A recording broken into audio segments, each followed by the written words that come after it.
कुछ समय विवाह को पूर्ण हो गए और आपकी पत्नी श्री लक्ष्मी देवी जी का परम पद हो गया।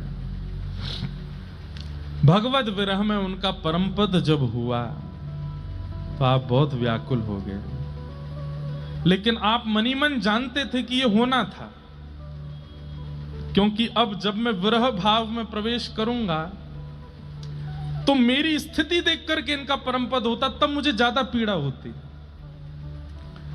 ये मेरी स्थिति सह नहीं पाती, इसलिए इनका जाना आवश्यक था। मां बहुत व्याकुल होने लगी।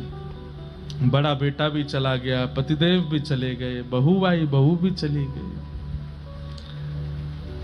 गौर हरि हृदय से लगाते बोले, ना मां, सब मंगल होगा, आप चिंता मत करो, सब मंगल में होगा। तभी मायापुर में एक सनातन मिश्र नाम के ब्राह्मण रहते थे। उनकी कन्या, जिनका नाम था विष्णुप्रिया। ये विष्णुप्रिया जी महाप्रभु चैतन्य से 10 वर्ष छोटी थी, और ऐसा वर्णन करते हैं कि जब इनका जन्म हुआ तब महाप्रभु चैतन्य कितने वर्ष के थे? 10 साल के। तो उनका तो काम ही यही था कि मायापुर में कोई भी बालक जन्म लेता था, सबसे पहले बधाई गायन करने के लिए यही जाते अपनी टोली लेके।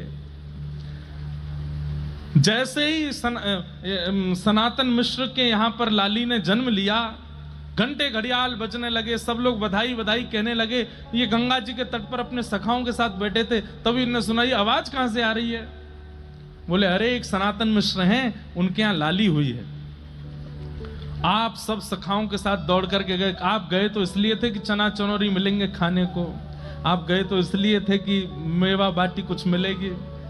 और जैसे एक छोटा बालक जन्म लेता, थोड़े बड़े बालक होते हैं, बड़े उसको आश्चर्यजनक होकर के देखते हैं, ये कैसे हाथ हिला रहा है, ये कैसे चरण हिला रहा है। तो छोटे से महाप्रभु जी 10 वर्ष की अवस्था में गए, और सनातन मिश्र जी ने जब इन बालकों को देखा तो उनको सबको भीतर बुलाया और पलना के पास लेके बोले, ये रही लाली। तो चारों तरफ खड़े होकर के सब बालक देख रहे थे, कोई ताली बजा रहा है, कोई चुटकी बजा रहा है, लाली को खिला रहे। चैतन्य महाप्रभु अपने होने वाली बहू को ही खिला रहे। सोचो,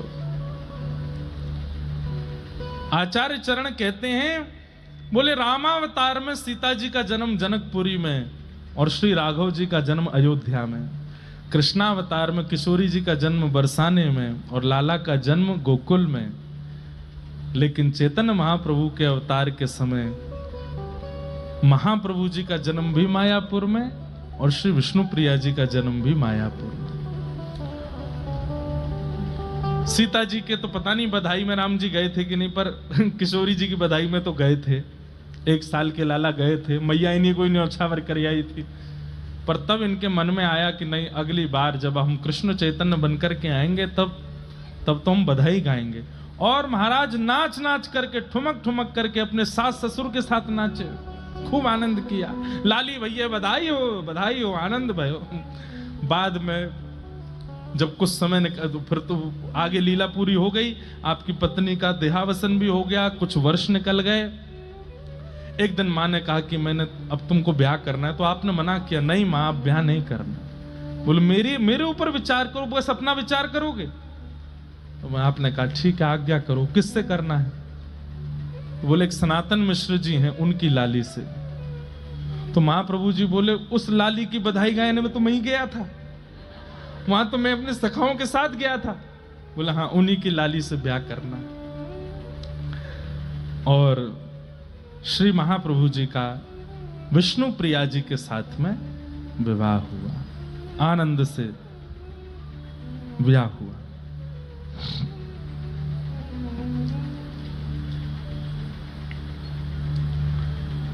कुछ समय आप विवाह कार्यों में रहे, 3 महीने व्यतीत हो गए थे विवाह को, और तब आपके मन में आया कि मुझे पितृ कार्य पूर्णता के लिए अब गया जी जाना चाहिए। बहुत सावधानी से सुनिएगा। जैसे भगवान कृष्ण की लीला 3 भागों में बटी है, बाल लीला, फिर उसके बाद अपनी मथुरा लीला और फिर द्वारिका लीला, ऐसे ही श्री चैतन्य महाप्रभु की लीला भी 3 भागों में। तो अब बाल लीला और आनंद की लीला तो विश्राम हो रही है, अब यहां से विरह लीला प्रारंभ होगी। सर्वप्रथम आपको विरह आवेश कब हुआ? आपने अपनी माताजी से आज्ञा मांगी कि मां, मुझे पितृ कार्य करने के लिए, पिंडदान आदि करने के लिए अब गया जी जाना है, आप आज्ञा दें।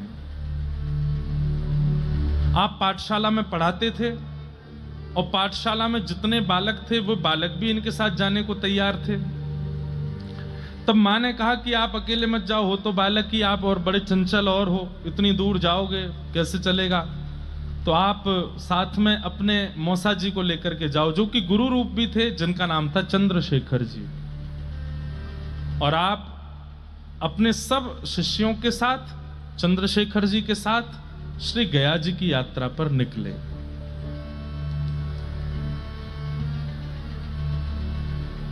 शास्त्र की ऐसी आज्ञा है कि जिस किसी भी स्थान पर जाते हैं वहां की महिमा सुनते हुए जाना चाहिए।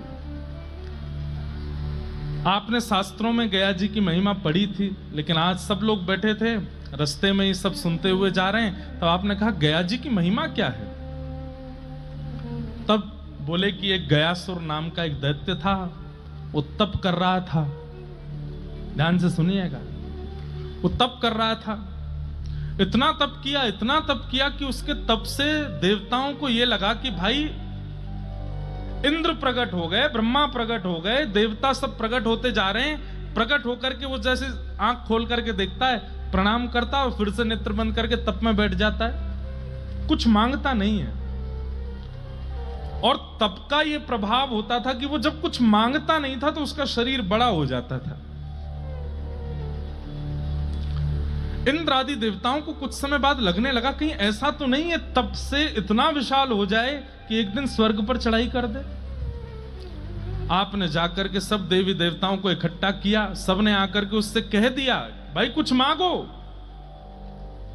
लेकिन वो यही कहता कि मुझे कुछ नहीं चाहिए, बस मैं तप करूंगा।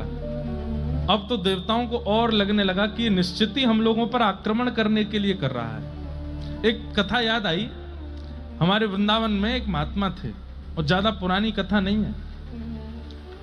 उन्होंने दीक्षा ग्रहण करने के बाद अपने गुरुदेव से कहा कि गुरुदेव मुझे आज्ञा दीजिए, मैं क्या करूं? तो गुरुदेव ने कहा भांडीर वन चले जाओ। और भांडीर वन सबको पता है ना, भांडीर वन यमुना पार भांडीर वन जाओ और वहां जाकर के जो गुरु ने आपको, हमने जो मंत्र दिया है इसका अखंड माला करो। बोले कब तक करें? और जब तक प्रिया प्रियतम प्रकट ना हो जाए तब तक करो। गुरु जी ने भी ऐसी आज्ञा दी, जो आज्ञा, चले गए और भांडीर वन में एक वृक्ष के नीचे बैठ करके युगल नाम का ऐसा कीर्तन किया। करते करते करते करते करते करते करते कितने महीने बीत गए और जैसे महीने पूर्ण हुए प्रिया जी से देखा नहीं गया। ठाकुर जी से बोली चलो दर्शन देने। और श्री प्रिया प्रियतम दोनों युगल रूप धारण करके उनके सामने प्रकट हो गए। सिर पर हाथ फेरा तो नेत्र खुले, नेत्र खोल करके देखा तो साक्षात श्री प्रियालाल जी सामने खड़े हैं। आपने उनको दंडवत प्रणाम किया। अब हुआ क्या? प्रकट तो हो गए ठाकुर जी, अब प्रकट होकर उनका दर्शन कर रहे हैं। यहां श्री प्रियालाल जी मंद मंद मुस्का रहे हैं और वो बाबा सामने बैठ करके नेत्रों से अश्रु बहा रहे हैं, वो भी मुस्का रहे हैं। 1 घंटा हो गया। ठाकुर जी बोले श्री जी कहा विचार है? बोले ये कुछ कहें तो फिर आगे बात, तो कुछ बोल ही नहीं रहे। ठाकुर जी बोले बाबा कुछ बोले गो? क्या बोले भैया? आपने युगल मंत्र गाया, हम दोनों प्रकट हो गए, तुम बस प्रणाम करके बैठो, कुछ मांगना हो तो बताओ। तो आप करुण भाव से बोले गुरुदेव ने मांगने के लिए नहीं बोला था, गुरुदेव ने केवल कहा था कि प्रियालाल प्रकट हो जाएं तब तक तप करना है। आप प्रकट हो गए, मांगने की आज्ञा गुरुदेव ने नहीं दी थी। ये भाव सुनते ही श्री जी के नेत्र सजल हो गए। कैसी निष्ठा अपने गुरु में। हमें पता चल जाए कि उस पेड़ में भगवान है तो महाराज पेड़ को घर ले जाने तक की नौबत ले आएंगे हम।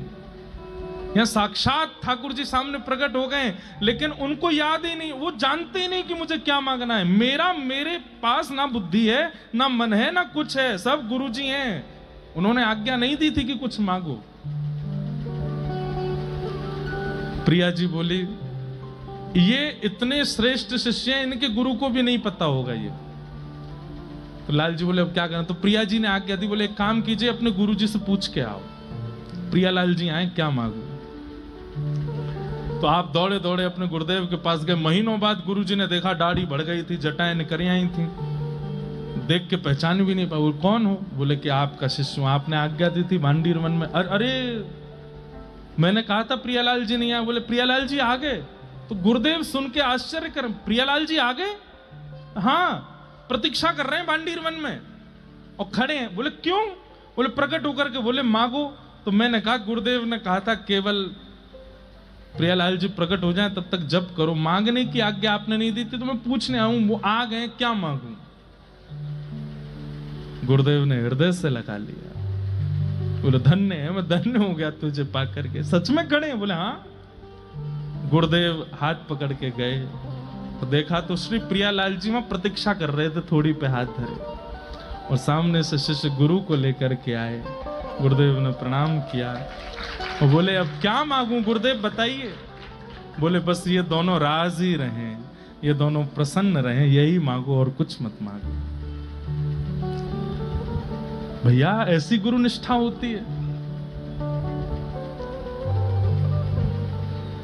लेकिन यहां पर गयासुर नाम का दैत्य, इसके नाम मांगने के पीछे छल था। क्योंकि जितना तप करते हैं हम जैसे ही उस तप के बदले कुछ मांगते हैं ना, वो तप का सारा पुण्य क्षीण होता है। जैसे आपने एकादशी व्रत किए, अब एकादशी व्रत से प्रसन्न हो गए मानो ठाकुर जी, या फिर कभी आपके जीवन में कोई कष्ट आया तो आपने कहा हे प्रभु मेरे जीवन में मैंने जितनी एकादशी करी सबके फल में मुझको ये जो कष्ट आया इसको दूर कर दो। वो कष्ट दूर हो जाएगा, लेकिन आपके जीवन में जितनी एकादशी का फल था सब नष्ट हो जाएगा। इसलिए पैर छूने की भी मना करते हैं आचार्य चरण। क्यों? हम लोग जितना नाम करते हैं, जितना भजन करते हैं, जितना तप करते हैं, कोई प्रणाम करता है तुरंत वो भार ले जाता है उसका। अब ये पता चल जाने के बाद तो और नहीं मानते लोग। अपनो भजन तो बनना रहो, इनके पाम पकड़ो।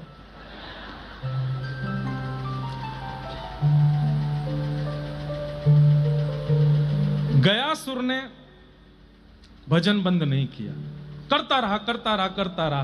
तब अंत में जाकर के ठाकुर जी को आना पड़ा, और ठाकुर जी सब देवताओं ने कहा इसका शरीर बढ़ता जा रहा है, कुछ दिनों में ये स्वर्ग तक आ जाएगा, और जब ये विशाल हो जाएगा फिर इससे कौन युद्ध करेगा नाथ, इसको रोकिए यहीं पर।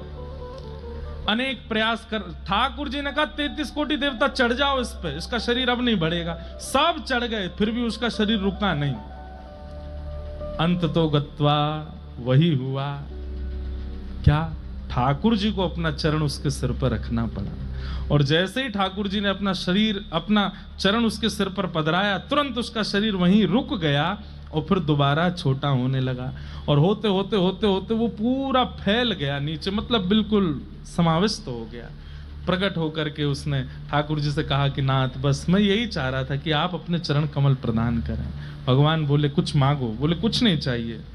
बोले आपके चरण कमल बड़े अद्भुत हैं, लेकिन सबको प्राप्त नहीं होते, आप बस एक वरदान दे दीजिए। बोले क्या? जो कोई भी यहां आवे और आकर के अपने पितरों का पिंड दान करे या तर्पण करे तो श्री चरण आपके इस भूमि को प्राप्त हो गए हैं। यहां पर कहीं भी बैठ करके भी पितरों का स्मरण करके कुछ अर्पण कर दिया जाए तो उनको मुक्ति मिल जाए। ठाकुर जी बोले तथास्तु। ये कथा गया की सब सुन रहे थे, चैतन्य महाप्रभु भी भाव से बैठ करके सुन रहे थे। जैसे सुने कि इस भूमि को चरण मिले हैं तो सोचिएगा चैतन्य महाप्रभु क्या सोचने लगे। बोले कि गयासुर को कितने चरण चिन्ह मिले थे, तब आपके साथ में जो आचार्य चरण चल उनके एक ही बार चरण रखा था बस ठाकुर जी ने, तो आपके नेत्रों से अश्रु आने लगे। एक बार चरण पड़ने पर इस भूमि की ये महिमा हो गई। उस वृंदावन में तो ठाकुर जी नृत्य किए हैं, उस वृंदावन में तो ठाकुर जी कूदे हैं, उस वृंदावन में तो डोले हैं, गिरिराज जी पर चढ़े हैं, यमुना जी में गए हैं, कोने कोने में जाकर के अपने चरण चिन्ह अंकित किए हैं, वो वृंदावन कैसा होगा? जो पूरा वृंदावन कृष्ण चरणों से अंकित है, उस वृंदावन की स्थिति कैसी होगी?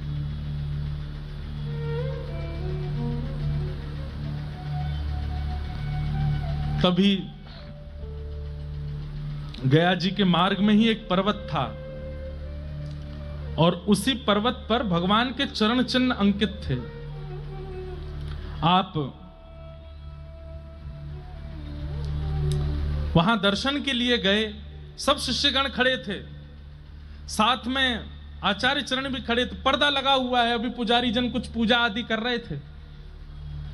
और जैसे ही पर्दा हटाया और उस शिला पर जब ठाकुर जी के श्री चरणों का दर्शन किया, चरणों का दर्शन करते ही आपके चित्त में जो श्री राधा भाव था, किशोरी जी जब श्री चरणों के चिन्ह देख करके जैसी हो जाती थी, वैसा अनुभव आपको होने लगा। आपके श्री अंग के कंपायमान शुरू होने लगे, नेत्रों से अश्रु प्रवाह होने लगा और आप उन चरण चिन्हों को देख करके हे हरि हे हरि हे हरि हे हरि हे हरि हे हरि कह करके आनंदित हो गए। दौड़ करके गए और चरण चिन्ह को ले लेकर के कभी माथे से लगाएं, कभी अंग से लगावें। बंधुओं, ये पूरी लीला सुनिएगा आगे तक, तो मन में ये विचार कीजिएगा, ये स्वयं कृष्ण ही चैतन्य बन करके आए हैं, बस भाव किशोरी जी का है। जब ठाकुर जी याचना कर रहे थे कि हे श्यामाजू अपना हृदय मुझको दे दीजिए, तब किशोरी जी कहती हैं हंस करके, सह नहीं पाओगे, ये तो मैं थी जो सह गई। ठाकुर जी बोले आप अभी मेरा बल जानते नहीं हो। किशोरी जी बोली मैं सब जानती हूं, मैं फिर भी कह रही हूं, आप गिरिराज जी धारण कर सकते हो, आप कंस वध कर सकते हो, आप कुबलिया पीड़ हाथी को उठा सकते हो, लेकिन आपके प्रेम का विरह आप नहीं सहन कर पाओगे। ठाकुर जी बोले मैं कर लूंगा, एक बार दीजिए। तो आज पहली बार चरण दर्शन हुए हैं और चरण दर्शन करते इतने व्याकुल हो गए, विह्वल हो गए, दौड़ करके गए, जाकर के चरण चिन्ह अंकित अंक से भरने लगे। कहां है मेरे श्याम, कहां है मेरे मधुसूदन, कहां है मुरलीधर, कहां है, ढूंढने लगे। शरीर कंपायमान होने लगा, नेत्रों से अश्रु अविरल धारा गिरने लगी, नेत्र ऊपर को चढ़ गए और आप ढूंढते ढूंढते ढूंढते गिर पड़े। इतने में ही वहां माधवेंद्रपुरी दास के एक शिष्य ईश्वरपुरी जी विराज रहे थे। उन्होंने जब देखा कि कुछ कोलाहल हो रहा है, लोग चिल्ला रहे हैं, महाप्रभु जी की स्थिति को कोई देख नहीं पा रहा है, लोग दूर खड़े होकर के देख रहे हैं और सबके नेत्रों से अश्रु, शरीर पूरा लाल पड़ गया है, हड्डियां जो ये इनको जॉइंट्स बोलते हैं, जो जहां पकड़ होती है वहां से हड्डियां अलग हो गई हैं, विरह की चरम स्थिति प्रकट हो गई है। छोटे छोटे बच्चे वो क्या जाने कि कैसे संभालना है, कोई पैर मल रहा है, कोई हाथ मल रहा है और आप बस हे हरि हे हरि हे कृष्ण हे कृष्ण हे कृष्ण। कहां हो? जैसे गोपियां व्याकुल हुई थी, जैसे किशोरी जी व्याकुल हुई थी, वैसे व्याकुल हो गए। अचानक से आप उठ करके खड़े हो गए, दौड़ने लगे, किस दिशा में है वृंदावन, मैं जाऊंगा श्री कृष्ण के पास, जाकर के उनको अपने अंग में भर लूंगा।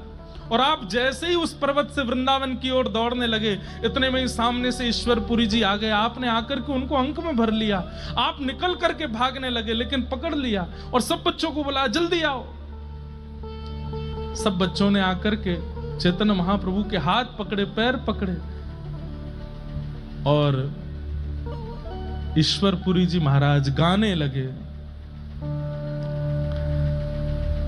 प्रणत देहि नाम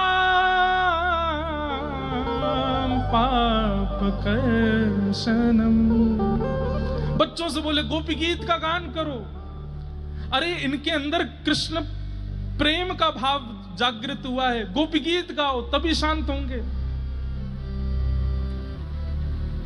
जयति तेधिकं जन्मना ब्रजः श्रयत इंदिरा सस्मदत्रहि दयित दृश्यतां दिक्षुतावक स्वयं धृता सब स्वाम विचिन्वते। जब सब बालक मिलकर के गोपी गीत का गान करने लगे, आपका स्वर धीमे धीमे शांत हो गया और धीमे धीमे स्वर शांत हुआ और उन बालकों की स्वर लहरी में आप भी गाने लगे। एक विरहणी गोपी बन गए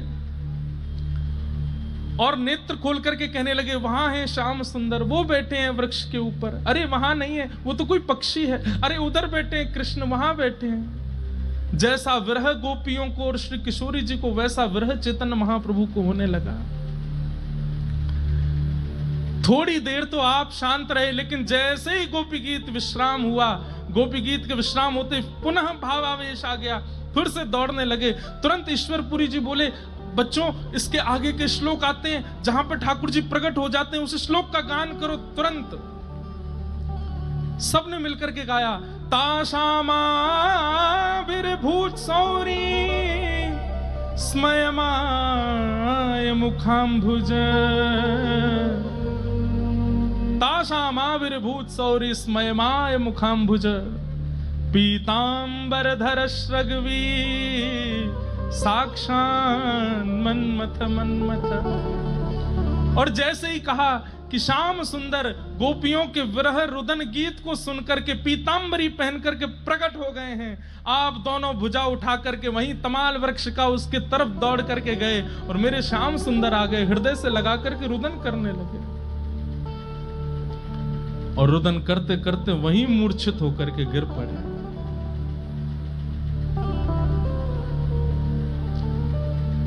वहां खड़े जितने लोग सब स्तब्ध हैं, कोई समझ नहीं पा रहा है कि ये क्या हुआ है इनको। ये तो पहली बार भावावेश हुआ है, केवल चरण चिन्ह देख करके।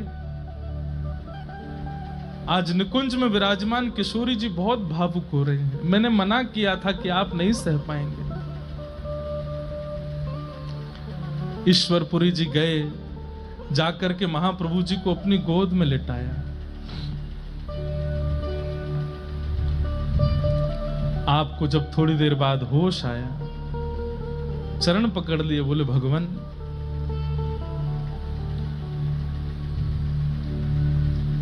अब मुझे आप कृतार्थ, मुझे दीक्षा प्रदान कीजिए, मुझे कृष्ण मंत्र दे दीजिए, मुझे अब एक सहारा दे दीजिए जिसके आश्रय में रह करके मैं कृष्ण को भजता रहूं। आप ही मेरे गुरु हैं, कृपा कीजिए। तब आपने कानों में कृष्ण मंत्र दिया, गोपाल मंत्र दिया और मंत्र देकर के आपको दीक्षित कर दिया। आप दोनों भुजा उठा करके वहीं नृत्य करने लगे, वहीं आनंदित होने लगे, वहीं भावावेश में आने लगे। मोहे तो भरोसो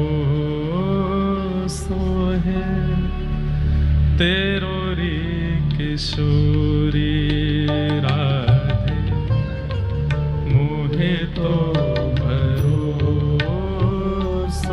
है तेरो री किशोरी राधे, मोहे तो भरोसो है तेरो री किशोरी राधे, मोहे तो भरोसो है तेरो री किशोरी राधे, मोहे तो भरोसो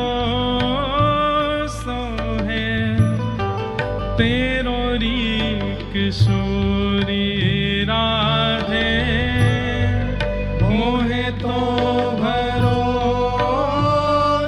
है तेरो री किशोरी राधे, मोहे तो भरोसो है तेरो री किशोरी राधे, मोहे तो भरोसो है तेरो री किशोरी राधे। श्री कृष्ण चैतन्य राधा भाव का अनुभव करने आए हैं। गोपियों के भाव का अनुभव करने आए हैं और आज अपने चित्त में विचार कर रहे हैं।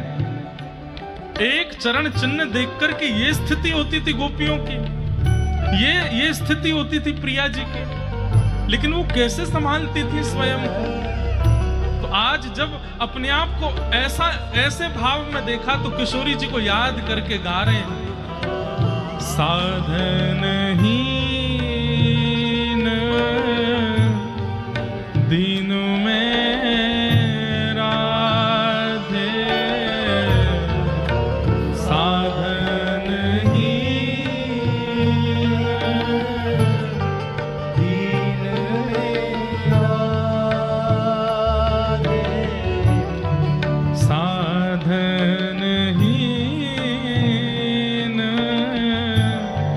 दीन में राधे, साधन हीन दीन में राधे, तुम करुणामयी प्रेम अगाधे, तुम करुणामयी प्रेम अगाधे, तुम करुणामयी प्रेम अगाधे,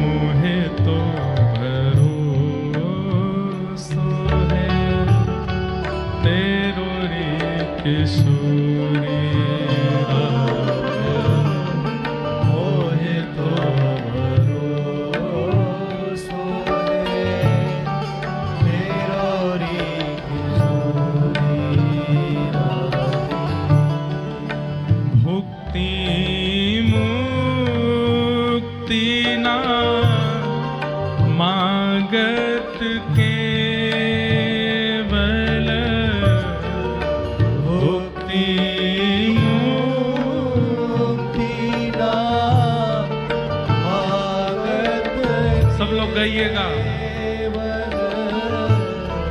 भुक्ति मुक्ति ना मांगत केवल, भुक्ति मुक्ति ना मांगत केवल, अपनो जान संभालो किशोरी राधे, अपनो जान संभालो किशोरी राधे, अपनो जान संभालो किशोरी राधे, अपनो जान संभालो किशोरी राधे, मोहे तो भरोसा है तेरो रे किशोरी राधे, मोहे तो भरोसा है तेरो रे किशोरी, तेरो रे किशोरी राधे, तेरो रे किशोरी, तेरो रे किशोरी राधे,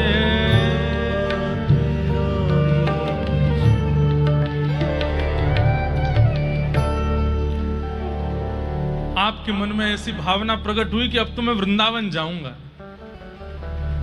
लेकिन तभी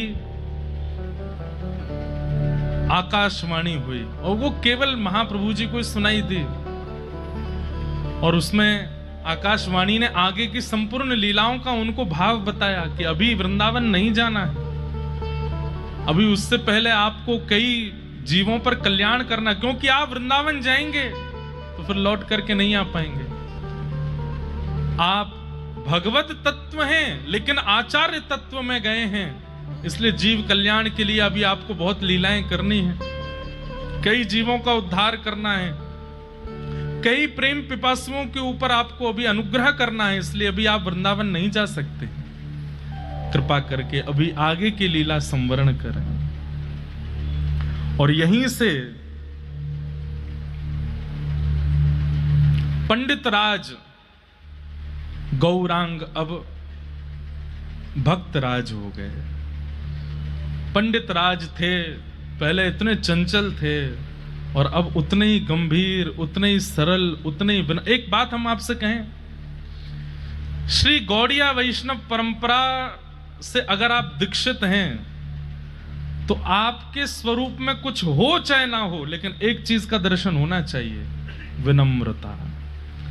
क्योंकि श्री गौरांग महाप्रभु के भाव में विनम्रता है। अगर दूर से ही विनम्रता का दर्शन हो जाएगा तो सामने वाले को ये विचार करना पड़ जाए, ये निश्चित ही गौड़िया होगा, भले ही तिलक ना दिखे उसका, उसकी विनम्रता से अनुभव हो जाए कि ये गौड़िया वैष्णव है, ये महाप्रभु जी के भाव में है। वैसे तो ये विनम्रता हम केवल गौड़ियाओं को ही क्यों कहें, सारे आचार्यों के अनुयायियों के अंदर विनम्रता होनी चाहिए, सरलता होनी चाहिए, दीनता होनी चाहिए, पर विशेष रूप से विनम्रता हमारे गौड़िया वैष्णवों में होनी चाहिए। अत्यंत दीन हो गए महाप्रभु जी। आप लौट करके आए, जिस स्थिति में गए थे और उस स्थिति में जब बालक नहीं लौटता है, सब लोग इधर देखिए, ध्यान से सुनिए कथा, मां को कितनी वेदना होती है। आप जैसे ही लौट करके आए तो क्या देखती हैं कि विद्यार्थी दो कंधे पर हाथ लेकर के चल रहे हैं। अभी उम्र क्या है, 20 साल के हैं बस।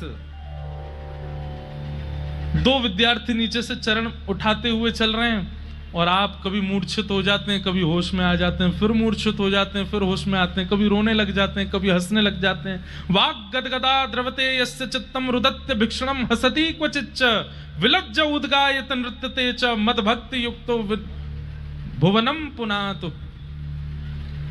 कभी तो आपके शरीर में इतनी ताकत नहीं होती कि आप चल भी नहीं पाते, उठ भी नहीं पाते, और कभी ऐसा आवेश आता है कि सब पीछे दौड़ते हैं और महाप्रभु जी पकड़ में नहीं आते। जिस दिशा में वृंदावन है उस दिशा की ओर दौड़ने लगते। घर लौट करके आए, मां ने जब स्थिति देखी, सच्ची मैया से देखा नहीं गया महाप्रभु जी को, रो रो करके बेहाल हो गई। ये और जो उनके मौसा जी साथ में गए, उनसे बोली, मैंने आपको किस लिए भेजा था, ये क्या करके लाए आप? बोले, मां हमने कुछ नहीं किया है, पता नहीं कोई रोग लगा है, जाने कोई बाधा है, क्या है, पता नहीं क्या हुआ, हमें कुछ नहीं पता है। सच्ची मैया की तो ये हालत। विष्णु प्रिया जी निकल करके आती हैं और वे जब देखती हैं आंगन में बच्चे लेकर के बैठे, मानो जैसे कोई केवल देह पड़ा है, उसमें प्राण नहीं है। आकर के जब देखती हैं नेत्र लाल पड़ जाते हैं, रुदन करने लगती हैं, बड़े संकोच में पूछती हैं, ये ठीक तो है ना? बच्चे कहते हैं, हाँ श्वास चल रही है, थोड़ी देर पहले आवेश में आए थे लेकिन अभी नहीं पता है। आप बड़े धीमे से चलना। अच्छा, विष्णु प्रिया जी के बारे में सुनो। जब महाप्रभु जी तीर्थ यात्रा के लिए गया जी जा रहे थे तो मां से तो आज्ञा ली, और मां के बाद जब अपनी पत्नी के पास गए तो बोले, अभी हमारे विवाह को 3 महीने हुए हैं, पर गृहस्थाश्रम में आने के बाद पत्नी की आज्ञा भी आवश्यक होती है, आप आज्ञा दें मैं तीर्थ यात्रा पर जाऊं। तो ये सुनते ही वो चरणों में गिरे, बोले कि आप बिल्कुल ये विचार ना करें, आपको मुझसे जीवन में कभी किसी आज्ञा की आवश्यकता नहीं है, आप मेरे प्राणनाथ हैं, मेरे जीवन धन है, आप जो सोचेंगे जो करेंगे सब मुझे स्वीकार है। लेकिन मैं आपसे एक आज्ञा चाहती हूं। तो महाप्रभु जी कहते क्या? बोले मैं आप जितने दिन बाहर रहेंगे उतने दिन मैं अन्न सेवन नहीं करूंगी, और जब आप लौट करके आएंगे और आप अन्न सेवन करेंगे आपका उच्छिष्ट, उसके बाद मैं अपना व्रत खोलूंगी। महाप्रभु जी बोले नहीं देवी ऐसा नहीं, नहीं ये इसकी आज्ञा बस आप मुझे दें।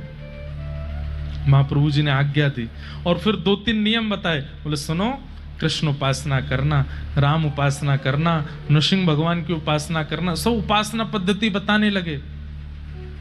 तो विष्णु प्रिया जी बोली कृष्ण कौन है? बोले परमात्मा, नंद जी के लाला, आदि आदि सब बता। बोले मेरे लिए तो आप ही कृष्ण है।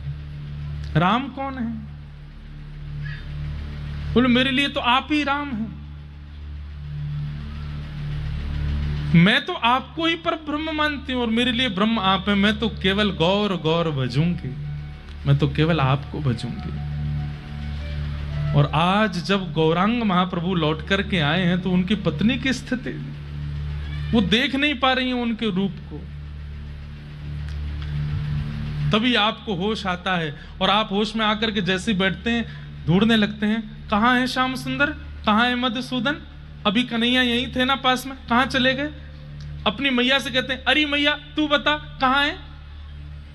सच्ची दौड़ करके आती हैं, हृदय से लगाती हैं, गौरांग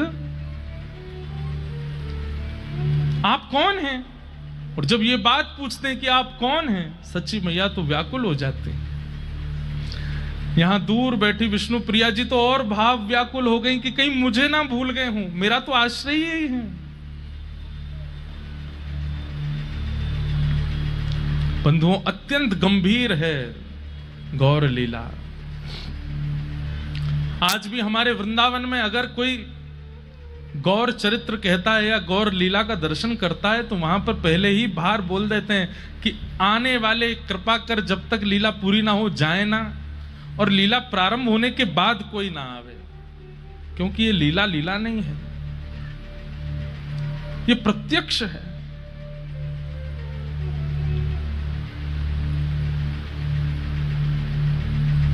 चैतन्य महाप्रभु जब जब भाव समाधि में गए, कोई औषधि काम नहीं कर पाई, कोई वैद्य काम नहीं कर पाया, केवल एक ही औषधि थी और वो था नाम महामंत्र।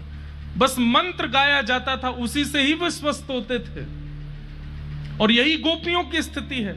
आप अगर चैतन्य चरित्र सुन रहे हैं तो आप एक प्रकार से ये कह सकते हैं कि कृष्ण विरह में विहरणी आप ब्रजवासियों के चरित्र को सुन रहे हैं। एक साथ लाखों ब्रजवासियों के हृदय का भाव श्री चैतन्य महाप्रभु के अंदर दिखेगा आपको। ब्रजवासी भी ऐसे ही थे, वे भूल जाते थे। जब से ठाकुर जी मथुरा गए वे भूल जाते हमारा घर कहाँ है, हमारी मैया कौन है। कई बार तो मैयाएं रोती डोलती हमारो लाला हमें ही भूल गए हो। 2 दिन बाद उस बालक को याद आता मेरी मां कौन है। कृष्ण विरह ऐसा था। गदाधर जी आए, चैतन्य महाप्रभु उनसे बोले सुनो मुझे स्नान ध्यान करना है, प्रसाद पाने से पहले स्नान करना है। सच्ची मैया बोली लाला मैं तेरे लिए प्रसाद बनाई हूं, तू पाएगा ना? माँ ऐसे नहीं, अभी मैं स्नान करने जाऊंगा उसके बाद पाऊंगा। अभी होश में आ गए और आप गदाधर जी के कंधे पे हाथ धर के गंगा स्नान के लिए जाने लगे। बीच रास्ते में ही भावावेश आ गया और वहां कहने लगे तुम मुझे वृंदावन लेकर के जा रहे हो ना, ये सामने यमुना जी है ना। लेकिन गदाधर यमुना का जल तो श्याम वर्ण का है, ये गौर वर्ण क्यों दिख रही है? अरे ये गंगा जी, ये यमुना जी नहीं है, ये कोई और नदी है। और कहीं ऐसा तो नहीं है वृंदावन नहीं? और फिर से रोने लग जाते, अरे ये तो वृंदावन है ही नहीं, ये तो यमुना जी है ही नहीं। यमुना जी कहाँ है, वृंदावन कहाँ है? मुझे वृंदावन लेकर के जाओ। और उठ करके फिर दौड़ने लगते।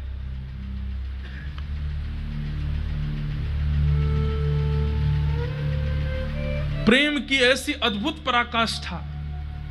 बंधुओं जिस अवस्था में चैतन्य महाप्रभु अभी हैं, यह अवस्था तक भी आज भी जीव पहुंच सकता है प्रेम की स्थिति में। बस इस अवस्था के बाद की जो अवस्था है वो अवस्था श्री जगन्नाथ महाप्रभु की है कि शरीर पिघल जाएगा।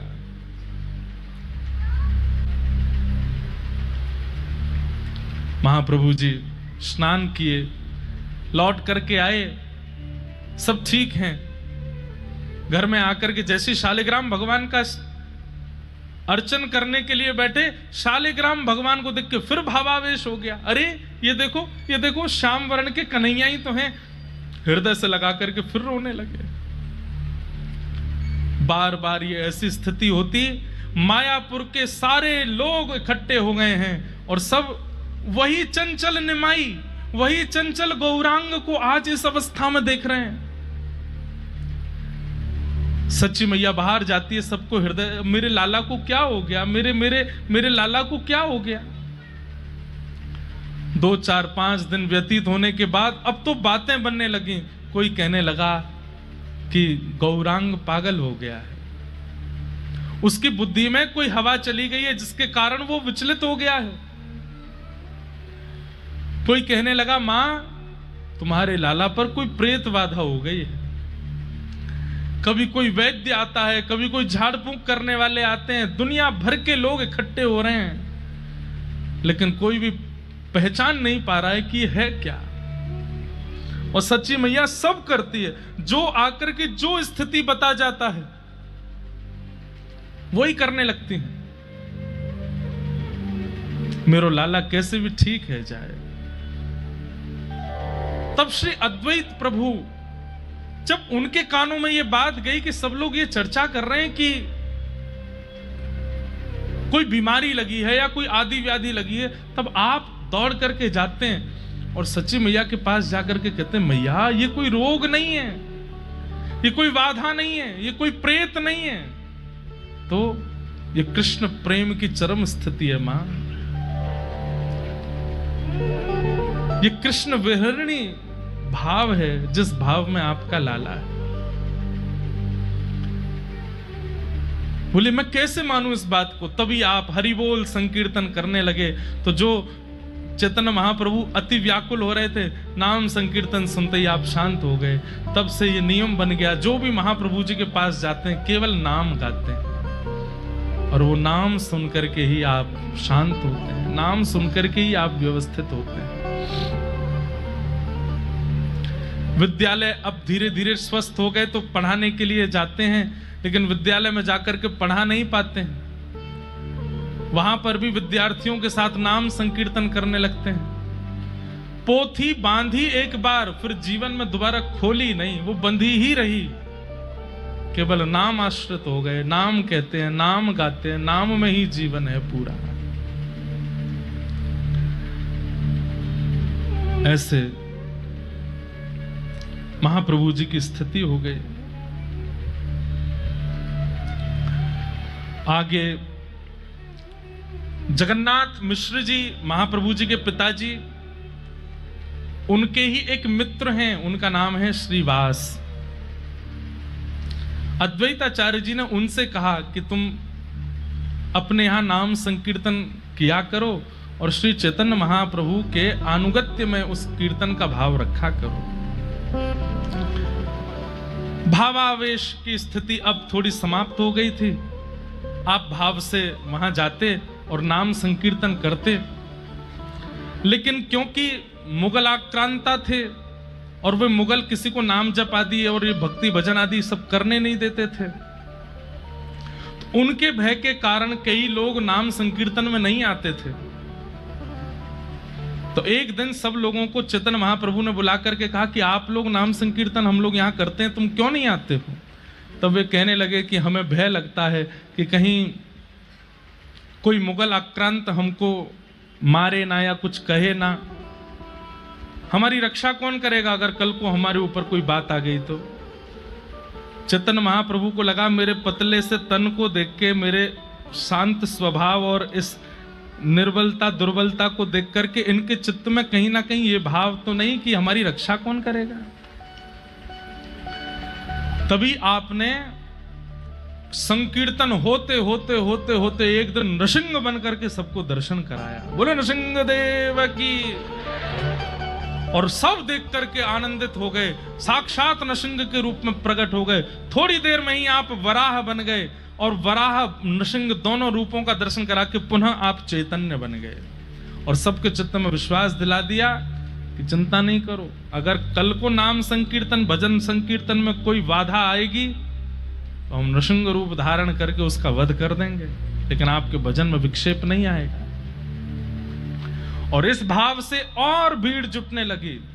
पूरी मायापुरी एवं बंगाल के कोने कोने में चैतन्य महाप्रभु के नाम और उनके भाव और उनके प्रेम की स्थिति पहुंचने लगी। कई लोग तो उसको पाखंड समझते थे, कई लोग उसको कोई जादू समझते थे, क्योंकि दूर बैठ करके अपमान करने वाले भी जब चैतन्य महाप्रभु के सामने आते थे तो उनके मुख से भी हरि बोल हरि बोल हरि बोल अपने आप प्रकट हो जाता था, केवल दर्शन मात्र से। कोई परिवार के लोग कहते कि हमको चैतन्य महाप्रभु के पास जाना है, तो परिवार के लोग डांटते, कहां जाओगे, कोई पाखंडी बाबा है, किसके यहां जाना है।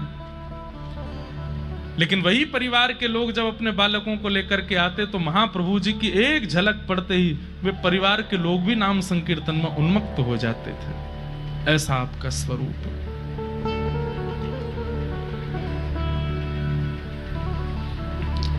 नृसिंह भगवान बन करके, वराह बन करके दर्शन कराए।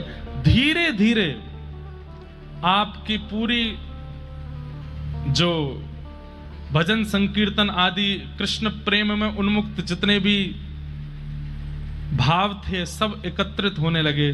श्री नित्यानंद जी महाराज, श्री हरिदास ठाकुर जी, श्री पुंडरीक जी, श्री विद्यानिधि जी, श्री सार्वभौम जी, वासुदेव जी, मुकुंद जी, गदाधर जी, अद्वैताचार्य जी, सब धीरे धीरे एकत्रित होने लगे। एक जगह इकट्ठा होकर के सब संकीर्तन करते हैं और सब यहीं से ही कृष्ण भक्ति के प्रचार के प्रवचन महाप्रभु जी से श्रवण करते हैं। एक काजी था जिसका नाम चंद खां था। एक बार महाप्रभु जी के अनुगत्य में संकीर्तन भजन करने वाले एकांत में बैठ करके कीर्तन कर रहे थे कुछ लोग। तभी वहां काजी खां पहुंचा और उसने जाकर के उनके मृदंग तोड़ दिए, उनके कांसे आदि सब फेंक दिए और उन सब के केश पकड़ लिए। बोले, आइंदा अगर मुझे कभी संकीर्तन की ध्वनि सुनाई दी तो मैं तुम्हें जीवित नहीं छोड़ूंगा। आपने जाकर के इस भाव को महाप्रभु जी के सामने कहा कि काजी खां है, वो हमको संकीर्तन नहीं करने देता है, हमको नृत्य आदि करते तो हमारे खोल आदि तोड़ देता है। महाप्रभु जी बोले, सारे कीर्तनियों को इकट्ठा करो। सारे भक्त वैष्णवों को इकट्ठा किया, मृदंग लेकर के, कांसा लेकर के हरिनाम संकीर्तन करते। बोले चलो। बोले कहां? ये काजी खां के द्वार पे जाकर के कीर्तन करेंगे। इतना उन्माद कीर्तन किया कि महाराज पूरे नगर में और कुछ सुनाई नहीं दे रहा है, केवल और केवल हरि बोल हरि बोल हरि बोल। और बीच में नृत्य कर रहे हैं उछल उछल करके श्री चैतन्य महाप्रभु, और उनकी भाव दशा को देख करके सब लोग उन्मत्त होकर के नाच रहे हैं। कुछ लोग डर भी रहे थे, बोले अब काजी खां का घर इतना ही दूर रह गया, आने वाला है, पता नहीं क्या करेगा, रोकेगा, तोड़ेगा, कुछ करेगा। और महाप्रभु जी अभी जानते नहीं है वो कितना खतरनाक है। जैसे ही आप उसके द्वार पर गए, द्वार पर जाकर के गोल गोल घूम करके सब लोग कीर्तन कर रहे थे। बीच में महाप्रभु जी उछल उछल करके नृत्य कर रहे थे कीर्तन, उसके द्वार पे ही खड़े होके, तब भी नहीं आया। तब अंत में जब कीर्तन विश्राम हुआ तब महाप्रभु जी ने कहा कि भाई हाँ सुनो, उसको बुलाओ। कहां है? काजी चंद खां जैसे ही बाहर आया, आकर के चरणों में गिर गया। बोले, तुम एक बात बताओ, कुछ दिन पहले संकीर्तन हो रहा था, तुमने जाके वहां खोल फोड़ दिए, तुमने सबके कांसे आज से सब फेंक दिए, मंजीरा छीन लिए और डराया धमकाया सबको कि आज के बाद कीर्तन मत करना। बोले जी प्रभु। आज क्यों नहीं किया? डर गए क्या? इतने सारे वैष्णवों को देखकर, और तुमको भय की क्या आवश्यकता, तुम्हारे पास तो इतनी सेना है, तुम चाहते तो आक्रमण करते। आज क्यों नहीं कहा कुछ भी? तो वो काजी बोला, महाराज जिस दिन मैंने संकीर्तन में आकर के मृदंग आदि तोड़ दिए थे, कांसे आदि फेंक दिए थे और वैष्णवों पर, उस दिन रात को सपने में एक शेर आया और उस शेर ने मुझे ऐसे उठा करके अपने जंघा पर रख लिया और अपने नाखून दिखा करके बोला, आज के बाद कीर्तन में विघ्न डालेगा। मैंने हाथ जोड़ करके कहा, हे शेर देवता, इतने में ही कोई संकीर्तनिया में बोले शेर देवता नहीं, नरसिंह देवता बोल। बोले हाँ वो वही नरसिंह देवता। उनसे मैंने कहा कि आप मुझे मत मारिए। वो मुझे कह करके गए, बोले आज के बाद अगर तूने किसी संकीर्तन में विघ्न डाला तो बस ये नाखून छुए ही थे मेरे पेट से, वो फाड़ देते मुझको। उस दिन से मैंने ये भाव रख लिया कि अब कभी नहीं करूंगा। चैतन्य महाप्रभु ने उसके सिर पर हाथ रखा, लाओ बीच में, और लेके महाराज कीर्तन जैसे ही किया, वो काजी खां भी दोनों भुजा उठा करके हरि बोल हरि बोल हरि बोल कीर्तन करने लगा। महाप्रभु जी ने उसके हृदय को परिवर्तित कर दिया, नाम संकीर्तन में आनंदित होने लगा। ऐसे कितने वैष्णवों पर कृपा अनुग्रह श्री महाप्रभु जी ने किया। एक बार श्रीवास जिनके घर पर महाप्रभु जी संकीर्तन आदि सब भाव रखते थे, एक बार उनके यहां उन्माद कीर्तन चल रहा था।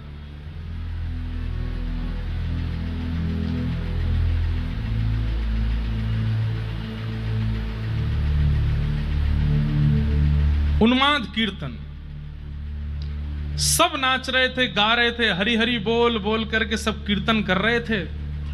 इतने में ही श्रीवास जी का पुत्र, वो बहुत दिनों से बहुत बीमार था, और आज यहां उन्माद कीर्तन चल रहा था और वहां कक्ष में उसने अपने प्राण त्याग दिए। श्रीवास जी की पत्नी रोते हुए बाहर आई, तभी श्रीवास जी ने उसको देखा और देख करके तुरंत पत्नी को लेकर के भीतर गए। बोले क्या हुआ? हमारा पुत्र चला गया। जैसे ही पुत्र को देखा तो शरीर ठंडा पड़ा है, उसका शव पड़ा था। श्रीवास जी ने अपनी पत्नी को हृदय से लगाया, बोले कि तुमसे मैंने जीवन में कुछ नहीं मांगा, आज एक बात मांगू। बोले क्या? ये खबर बाहर नहीं जानी चाहिए। महाप्रभु जी कीर्तन कर रहे हैं, सारे वैष्णव भक्त वृंद मिलकर के हरिनाम संकीर्तन, अगर उन्हें पता चला कि हमारे घर में घटना हुई है, अभी कीर्तन विश्राम हो जाएगा। कीर्तन विश्राम होगा तो हम विचार करेंगे क्या करना है। बाहर आओ, हंसती हुई आना, आंसू पोंछ करके आओ, रोना नहीं। पुत्र पड़ा है सामने मृतक स्थिति में, और उस समय श्रीवास ये कह रहे हैं। दोनों पति पत्नी अपने अश्रु पहुंच करके आए और बाहर निकल करके भुजा उठा करके कीर्तन करने लगे। केशव माधव हरि हरि बोल, केशव माधव हरि हरि बोल, केशव माधव हरि हरि बोल, केशव माधव हरि हरि बोल, हे मुकुंद माधव गोविंद बोल, माधव गोविंद बोल, हाँ मुकुंद माधव गोविंद बोल, मुकुंद माधव गोविंद बोल, केशव माधव हरि हरि बोल, केशव माधव हरि हरि बोल, हाँ केशव माधव हरि हरि बोल, हाँ केशव माधव हरि हरि बोल, हे मुकुंद माधव गोविंद बोल, माधव गोविंद बोल। श्रीवास के यहाँ कीर्तन चल रहा है, महाप्रभु जी गा रहे हैं। आप सबकी भी धुन ऐसी होनी चाहिए कि आप भी महाप्रभु जी के संग गा रहे हैं। मुकुंद माधव गोविंद बोल, मुकुंद माधव गोविंद बोल, मुकुंद माधव गोविंद बोल, मुकुंद माधव गोविंद बोल, केशव माधव हरि हरि बोल, केशव माधव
नाच रहे हैं, और अचानक ही श्री चैतन्य महाप्रभु के चित्त में, अच्छा आप सब खड़े होके नाच रहे थे क्या? बैठ जाओ, विराजो विराजो विराजो, जल्दी बैठो। कीर्तन करते करते अचानक महाप्रभु जी के भाव में सूक्ष्मता आ गई।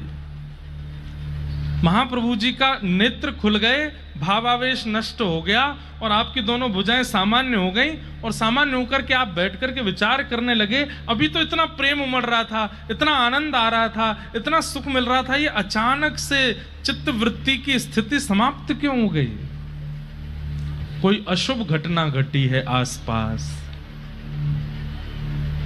और आपने तुरंत सब लोगों को बैठाया, कीर्तन विश्राम किया। अचानक से सब उन्माद नृत्य कर रहे थे, और अचानक से सबको बैठा करके आपने कहा, कुछ घटना घटी है समीप में, हमारे चित्त में जो प्रेम प्रकट था वो विश्राम हुआ है, कुछ तो हुआ है। तब श्रीवास अपनी पत्नी से बोले, रोना नहीं, कुछ कहना नहीं, महाप्रभु जी को मत बताना। लेकिन वो समाचार किसी को मिल चुका था, और उसने धीमे से कहा कि हे महाप्रभु जी, श्रीवास जी के पुत्र का निधन हो गया है, और वो कक्ष में उसका शव पड़ा है। महाप्रभु जी ने जैसे ये बात सुनी, तुरंत श्रीवास जी सामने खड़े थे, वो तो नाच रहे थे। श्रीवास जी को बुलाया, क्या ये बात सच है? श्रीवास जी चरणों में गिर गए। जी प्रभु। आपने तुरंत श्रीवास जी को हृदय से लगाया और कहा कि आज सच्चे नाम निष्ठ का हमें दर्शन हुआ है। हे श्रीवास जी, जो भी कोई संकीर्तन, जो भी कोई नाम भावुक आपका नाम स्मरण करेगा, आपको एक बार प्रणाम करेगा, उसके नाम का, उसका फल तत्क्षण उसको राधा माधव के दर्शन हुआ करेंगे। आपने नाम संकीर्तन और भाव संकीर्तन के भाव में कोई विक्षेप ना आ जाए, इसलिए अपने पुत्र की मृत्यु को छुपाया। उनकी पत्नी अब नहीं रोक पाई, स्वयं को रोने लगी जोर जोर से। महाप्रभु जी ने तुरंत अपने हाथ बढ़ाए और कहा, एक पुत्र गए, दो मिले। कौन? बोल, एक गौरांग और एक नित्यानंद। ये दोनों बाप के पुत्र हैं। हम सदा आपके पुत्र के भांति ही रहेंगे, आप बिल्कुल चिंता नहीं करना। आप मुझे पुत्र ही मानना, और मेरा भाई नित्यानंद भी आपका पुत्र है। हम दोनों ही आपके पुत्र के भाव से रहेंगे। सब व्याकुल हो गए। महाप्रभु जी ने तुरंत उस बालक की जीवात्मा को वहां प्रकट कर दिया, और प्रकट करके, जिस प्रकार भागवत जी में कथा आती है, एक राजा थे, उन राजा के पुत्र मृत्यु पर वो जैसा व्याकुल हुआ, उसके पुत्र की आत्मा प्रकट हुई, ऐसी वहां आत्मा प्रकट करा करके सबको ब्रह्म ज्ञान करा दिया कि कोई किसी का नहीं है। इसलिए रुदन करना ये शरीर का धर्म है। स्वाभाविक है कि कोई अपना जाता है तो रुदन होता है, परंतु वास्तविकता में वो अपना है नहीं। इस पर खूब गूढ़ विवेचन महाप्रभु जी ने किया। महाप्रभु जी इस प्रकार भाव में रहते। आप कृष्ण लीला कराते थे, और कृष्ण लीला पूरी, किसी पात्र को कुछ बना देते, किसी को कुछ बनाते, किसी को कुछ बनाते, सबको बताते तुमको ये बोलना है, तुमको ऐसे करना है, तुमको ये करना है, और स्वयं राधा रानी बनते, और स्वयं किशोरी जी के भाव से आते, और कोई एक कृष्ण बनते, नित्यानंद जी कोई कृष्ण बनाते, और स्वयं श्री राधा भाव के साथ में आते, और थोड़ी देर लीला करने के बाद वहीं मूर्छित हो जाते, मूर्छा में चले जाते। ऐसी महाप्रभु जी की लीला। अब धीरे से आपके मन में ये भाव आने लगा कि अब संसारी व्यवहार मुझसे निभ नहीं रहे हैं। तब आप अपने घर गए और सची माता और विष्णु प्रिया दोनों से कहा कि अब मैंने एक निर्णय लिया है, आपकी आज्ञा चाहता हूं। उन्होंने कहा, क्या निर्णय है? बोले, अब मुझे सन्यास लेना है। सन्यास नाम सुनते ही माँ तो बोली, मैं तो पहले ही डरी हुई थी, एक बेटा चला गया, दूसरा भी ना चला जाए। पर महाप्रभु जी बोले, इसमें कुछ बुरा नहीं है माँ, पर मैं संसार के व्यवहार निभा नहीं पाऊंगा। आप देख रही हैं मेरी स्थिति क्या है, मैं घर में रहते हुए भी नहीं रह पाता हूं, मेरे से नहीं निभ पाते हैं ये भाव। अब मैं संन्यास लेना चाहता हूं, आप आज्ञा दें। सच्ची मैया तो बहुत व्याकुल हो गए, रुदन करने लगे। बार बार महाप्रभु जी हृदय से लगाते हैं। सामने विष्णु प्रिया जी हैं, परम पवित्र जीवन है उनका, वे तो इनकी आज्ञा के आगे कुछ बोलती नहीं है। महाप्रभु जी बोले आप भी आज्ञा करें। विष्णु प्रिया जी भावुक हो गए, बोली मैंने तो आज तक आपसे कुछ कहा ही नहीं, आप जिस इच्छा में रहते हैं वो इच्छा मेरी इच्छा रहती है।